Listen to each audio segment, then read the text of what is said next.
right, strap yourselves in for today's deep dive because we are going straight into the quantum realm, folks. Quantum computing and AI. Yeah. It's mind-blowing stuff. We're talking about this paper that has everyone talking Generative Invertible Quantum Neural Networks, Right. for QINNs for short.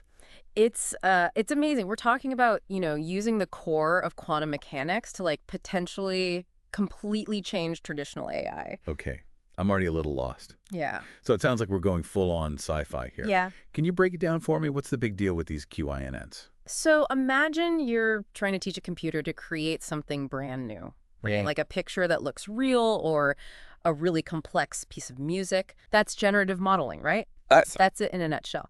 Now, we've traditionally used things called invertible neural networks, or INNs. Okay. And they're super powerful, but where they kind of get stuck is when you have really, really complex data. They need tons and tons of parameters. Think of them like, the knobs and dials of the model to actually work. So they get bogged down by the complexity. Exactly. And that's where these QINNs come in. They have the potential to do the same thing, but with way, way less resources, essentially. So it's like trading in your gas guzzler for that electric car. Yes. But for AI. You got it. And that's where the quantum part comes in. Okay. You see, your classical computers use bits, which is a 0 or a 1, that's it. Right, binary. But quantum computers use these things called qubits, which, thanks to this thing, superposition, it can be both a 0 and a 1 at the same time. Wait, hold on. How can something be in two states at once? Yeah. That sounds like that's some serious quantum wizardry right there. It definitely messes with your brain a little bit. But trust me, it's a real thing, and QINNs, they take advantage of this and another quantum phenomenon, entanglement. Okay. To basically crunch through this data in a way that your classical computer would just be like... Would just explode. Exactly. Okay, so we've got these quantum-powered QINNs, and they can handle this data, but how do they work? Like, it's not like we're cracking open a quantum computer and just tinkering around in there. Not quite, although that would be pretty awesome. Yeah, that'd be pretty cool. Think of a QINN like a three-part system, right? First, you have state preparation. This is like translating your data into the language of quantum computers. Then you have your model circuit, which is like the heart of the operation. It's a sequence of these quantum gates that manipulate the data. Okay. And then finally, there's the measurement stage, where you get the results back into something that we can understand. So we're essentially building a bridge between our classical world Yes. and this bizarre world of quantum mechanics. Yeah. It's like that movie Interstellar, right? Except instead of exploring space, we're exploring data. I like that. That's a great analogy. And remember how we talked about INNs being invertible? Yeah. That's important because it lets us work backwards from the output to the input, right? So the researchers behind this paper, they found this really, really smart way to make these QINNs invertible too.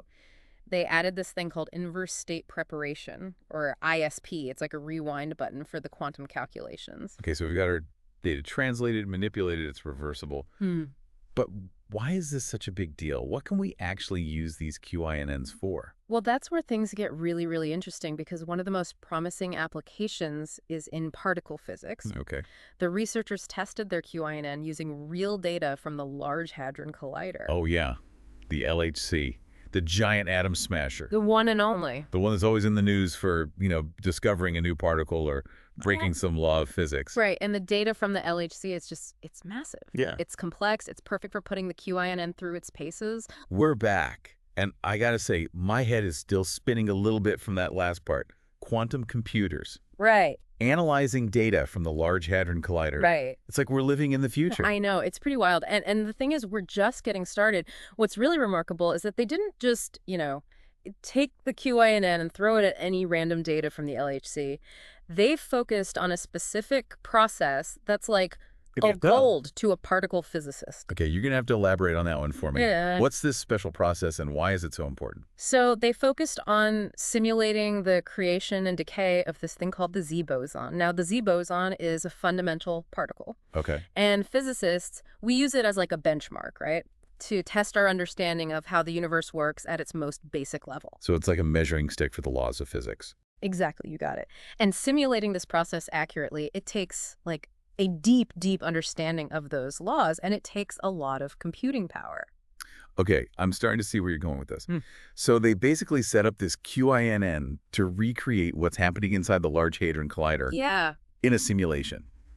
But why go through all that trouble? Because it was the perfect test for the QINN. The simulation involves just tons of variables, complex calculations, right? Right. If the QINN could handle this, it could change everything about how we analyze data from these particle Drum collisions. roll, please. How did it do? It crushed it. No way. The QINN, it was able to reconstruct the properties of that Z boson crazy accurate.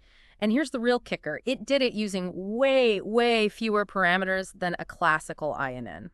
So it's not just theoretical anymore. It's actually showing that it can have real-world results. This is huge. It's huge. Imagine, like, giving someone this super-powered telescope, right? When all they've ever used is a magnifying glass. And here's the best part. This is just the beginning. Wait, there's more. Don't leave me hanging.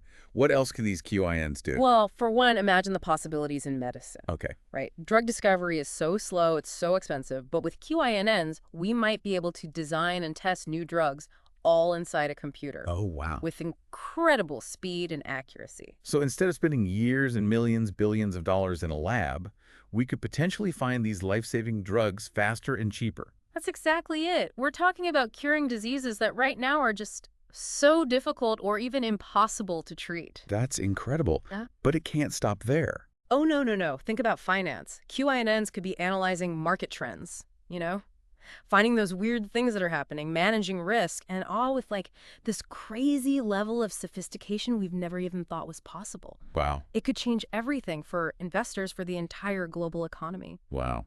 Welcome back to the Deep Dive. It's been quite a ride exploring this world of quantum computing and just its insane potential. And it's not just about, doing calculations faster. It's like a completely different way of thinking about these problems, a whole new, like, philosophy of computation. It really is. And, we've covered a lot of ground here, from, like, how these QINNs actually work to what they can do in particle physics, in medicine, even finance. But I got to say, I keep going back to that Z boson simulation. That felt like a real turning point to me. Oh, yeah, absolutely. And what's really, really cool about it is the QINN, it didn't just get, like, the same results as the classical methods. In some ways, it was even better. Really? Okay, tell me more about that. What specifically did they find?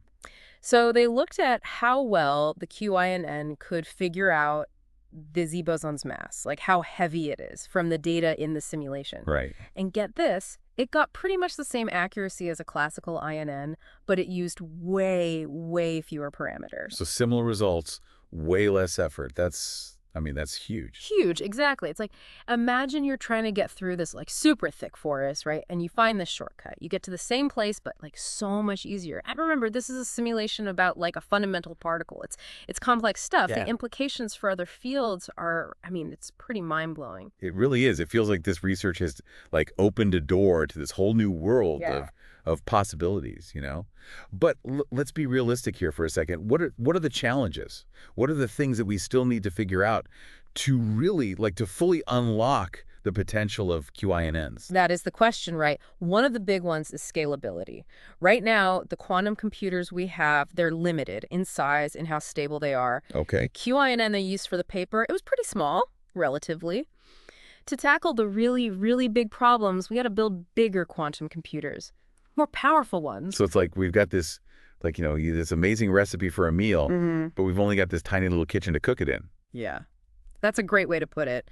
But the good news is quantum computing is moving crazy fast. Like, researchers all over the world are working on building these bigger, better quantum computers. Okay, so it's just a matter of time. It's only a matter of time before we can really, unleash the full power of this stuff. That's incredibly exciting.